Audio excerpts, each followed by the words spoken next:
You didn't just stumble into that relationship by accident. Oh no, this wasn't some random twist of fate or bad luck, it was deliberate. Every single detail about how you crossed paths with them, every moment they mirrored your deepest fears and insecurities, every chaotic wave that crashed over you, it all happened for one reason and one reason only: you were chosen. But before you roll your eyes or dismiss this as another self-help cliché, hear me out. Because what I'm about to tell you will change everything, not just how you see yourself, but also how you move forward from here.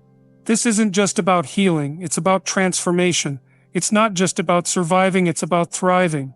And trust me when I say this, once you understand why you went through what you did, you'll never look at pain the same way again. Let's rewind for a second.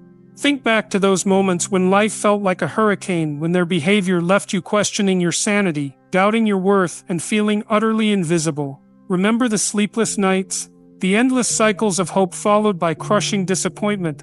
The way you twisted yourself into knots trying to be enough for someone who refused to meet you halfway? Now ask yourself this: why? Why did you have to endure that kind of emotional warfare? Was it punishment, a cosmic joke? Or could it possibly be something far greater than you've ever imagined? Here's the truth: embrace yourself, because it might sting before it heals. You weren't targeted because you're weak. You weren't chosen because there's something fundamentally wrong with you. No. You were placed in that storm because deep down, beneath layers of conditioning, fear, and unhealed wounds, lies a version of you that is unstoppable. And the universe knew that the only way to awaken that version was to push you to your breaking point. So buckle up.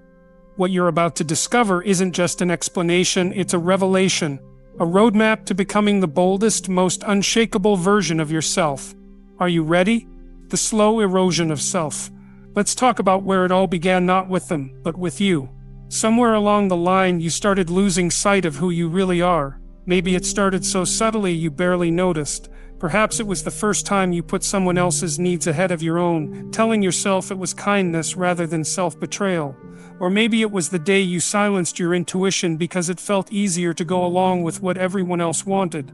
Whatever it was, it marked the beginning of a slow, insidious process: the erosion of your sense of self. This isn't unusual, by the way. Most of us grow up being taught to prioritize likability over authenticity. We learn early on that being agreeable, quiet, and accommodating gets us approval, at least temporarily. But here's the problem: when you shrink yourself to fit into someone else's expectations, you leave behind pieces of your soul. Over time, those missing pieces create a void, a space inside you that craves validation, attention, love, safety. And guess what? Narcissists can smell that void from miles away. They don't choose victims randomly. They seek out people who carry unhealed wounds, people who haven't yet realized their own power. Why? Because those people won't fight back, at least not right away. Those people will try to rationalize the manipulation, excuse the gaslighting, and twist themselves into pretzels trying to prove their worth. Sound familiar? But let's get one thing straight. None of this means you deserved what happened. Not even close. What it does mean is that your unhealed wounds made you vulnerable. And vulnerability isn't weakness, it's humanity.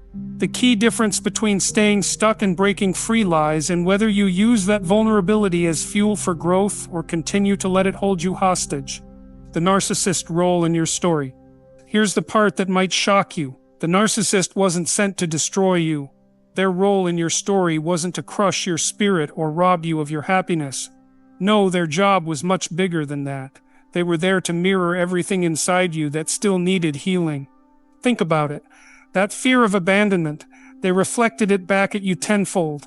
That belief that you're only valuable if you're needed, they amplified it until it became deafening. Those boundaries you struggled to set, they bulldozed right through them, forcing you to confront the discomfort head-on. Painful? Absolutely. Necessary? Without a doubt. Because here's the raw truth: you couldn't heal what you couldn't see. You couldn't fix what you refused to acknowledge. And the narcissist, intentionally or not, dragged your shadow into the light. They exposed the patterns you'd been avoiding, the parts of yourself you'd buried under layers of people-pleasing and perfectionism. They forced you to face the very things you'd spent years running from. And yes, it hurt like hell. But pain has a purpose. It's not random. It's directional. It's the universe's way of saying, hey, wake up. Something needs to change, not just in your circumstances, but within you. breaking the cycle, becoming unbreakable. Now comes the hard part, the work. Healing isn't glamorous. It doesn't come wrapped in pretty packages or tied up with neat bows. It's messy, exhausting, and often feels like taking 2 steps forward and 1 step back. But it's also the most rewarding journey you'll ever embark on. Start by asking yourself the tough questions. Stop focusing on changing them. Spoiler alert, they're not going to change, and start focusing on reclaiming you. Set boundaries not to push people away, but to protect the version of yourself that's finally learning to stand tall. Stop performing for love, chasing crumbs, and tolerating emotional chaos. Begin recognizing your worth not as something external that needs to be earned, but as an inherent truth that cannot be negotiated. And listen, this won't happen overnight. There will be days when the old programming kicks in, when you catch yourself falling back into old habits. That's okay. Growth isn't linear. What matters is that you keep showing up for yourself, for your healing, for your future. Call to action. Take the first step today. If you're still reading this, chances are you've already started waking up. Maybe you've had that moment on the bathroom floor, crying and wondering how you got here. Maybe you've heard that whisper in the back of your mind saying, "This can't be it." If so, congratulations, you've taken the first step. But now it's time to take the next one. Don't wait for permission. Don't wait for someone else to save you. Start small if you need to. Write down 3 boundaries you want to set today. Say no to something that drains you. Spend 5 minutes journaling about what you truly deserve in a relationship. These tiny actions may seem insignificant, but trust me, they add up. And remember this, you are not alone. Millions of people around the world are walking this same path, breaking free from the chains of dysfunction and stepping into their power. Join them. Share your story. Seek support. Surround yourself with people who uplift you instead of tearing you down. Your journey doesn't end here, it begins. So go ahead, take that step. Because the real magic happens when you stop waiting for the storm to pass and start dancing in the rain.